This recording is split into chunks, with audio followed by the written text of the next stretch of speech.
Okay, so let's take a look at what else is possible. It is possible that nothing will change. These might be the headlines of the Wall Street Journal in year 3010.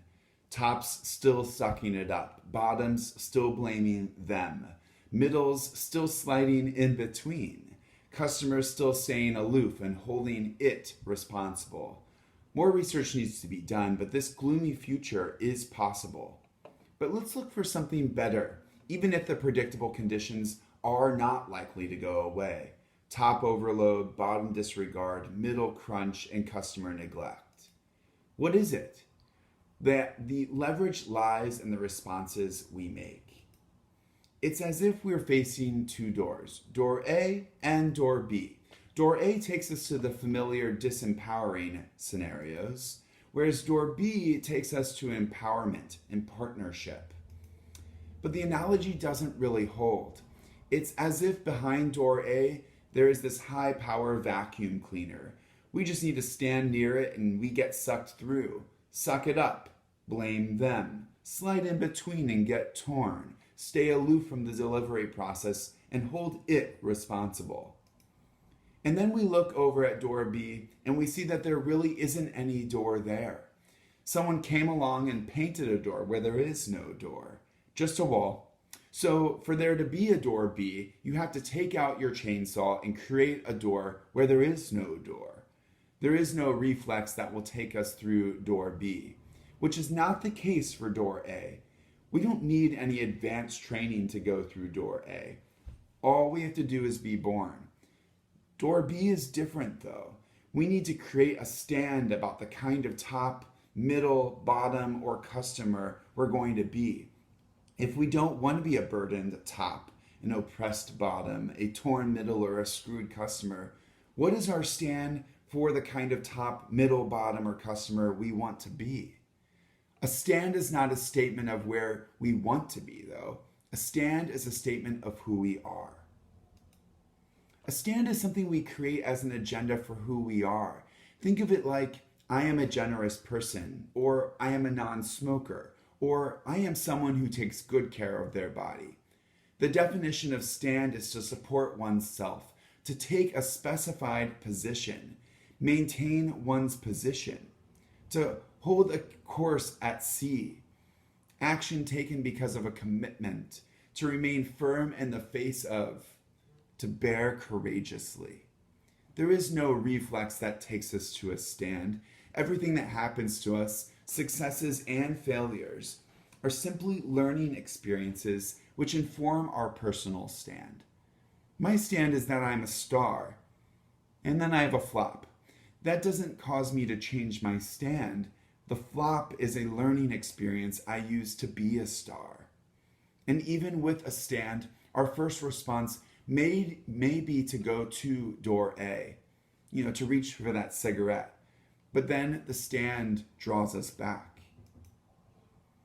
When we encounter the conditions, our reflex responses take us directly to door A. But if we have a stand, it becomes more possible to choose a door B response. Remember, a stand is not what I want to be or what I hope to be. It's a statement of who I am. The rest is detail. Consider the following. These are leadership or empowerment stands and strategies for when we are top, middle, bottom, or customer. The key to door B is a commitment. When you are committed to door B, you are open to discovery, and specific strategies keep showing up for you. Let's check one out. In the presence of top overload, a condition that won't go away, instead of sucking responsibility up to myself and away from others and becoming the burdened top, my stand is to be a top who creates responsibility throughout the system. Now, some people are still more committed to door A. I want to be the burdened top. I don't want to give up my oppression. I get my importance out of being a torn middle. I choose to be an entitled customer. When people are committed to a door A, though, all the conversations, books, theories, strategies, none of it will make a difference. When you are committed to a door B, though, your life begins to shift and turns into discovery and learning new ways to make it happen. Let these stands in. Notice your reactions to them. What possibilities do they open up? And what issues do they raise? In the face of top overload, a condition that will not go away, instead of sucking responsibility up to ourselves and away from others and becoming burdened by my stand as a top could be a top who creates responsibility throughout the organization. That is my platform, my agenda. I don't have specific strategies here. If this is the agenda I set for myself, specific strategies will open up for me and in the behavior I see in others. Even if I operate from this stand, I may still wake up in the middle of the night worrying. But now the question will be, how many other folks do I have up tonight?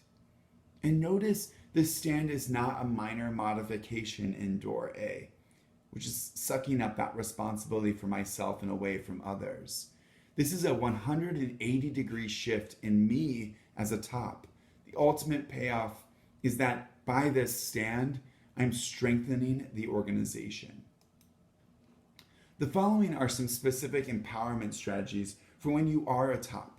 Keep in mind that this is just the beginning of the list. If my commitment is to be a top who creates responsibility throughout the system, then I look for strategies to make that happen. The truth is, we cannot empower others. Ultimately, they must make the choice themselves to step through door B or not. But this doesn't take us off the hook. What we can do is create those conditions that make it easier for others to feel responsible for the system. Notice how the following look like strategies for empowering others. And they are that, but they are also strategies for empowering yourself when you are a top, enabling you to feel less burden, to create the space in which you can do top work, to be able to make more things happen. For instance, if I take the stand of being a top who creates responsibility throughout the system, to what extent am I informing and sharing high quality information? Do you remember how uninformed folks in the exercise were about the big picture? It's hard to feel responsible for a system you don't see or understand. So inform others by providing feedback. How did people feel when the work they did disappeared into a black hole?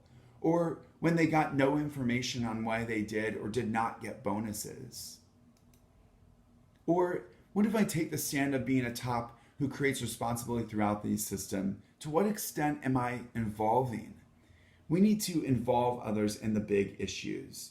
Research indicates that the bigger the problem, the more likely we are to suck it up for ourselves. What's the implication of that, though? Make others the top and you be the coach. Are there important and challenging projects that aren't happening? Have others be top on those projects and you be their committed coach. And this is not dumping something on someone else. It's creating a different form of relationship in which we are still involved and committed. Ask for help like you really do need help on something. If I take the stand of being a top who creates responsibility throughout the system, to what extent am I developing? Invest in training and development. Train, develop, and mentor others so that they can do what's right now you feel like only you can do. Invest in relationships that people will want to support you and support what is important to you. If I take the responsibility and the stand of being a top who creates responsibility throughout the system, to what extent am I structuring? Create and use teams. The exercises demonstrate how powerful team membership is. Don't solve problems for teams. Give the teams the problem to solve.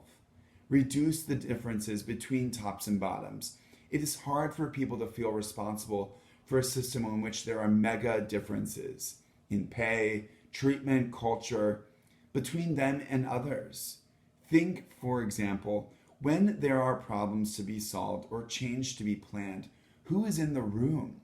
Is it only us tops? You need to support middle integration. Start considering what other top work you could be doing if you had a powerful middle team. We'll talk more about that in a bit. And if I stand for being a top who creates responsibility throughout the system, to what extent am I inspiring? Create enrolling visions. Create an exciting vision for what this system is and can be, so that people will want to be a part of it and responsible for it. Be a top who creates responsibility throughout the system. And now I have a question for you. What do we have to give up in order to take this stand and follow these strategies? What are the payoffs? Let's find out.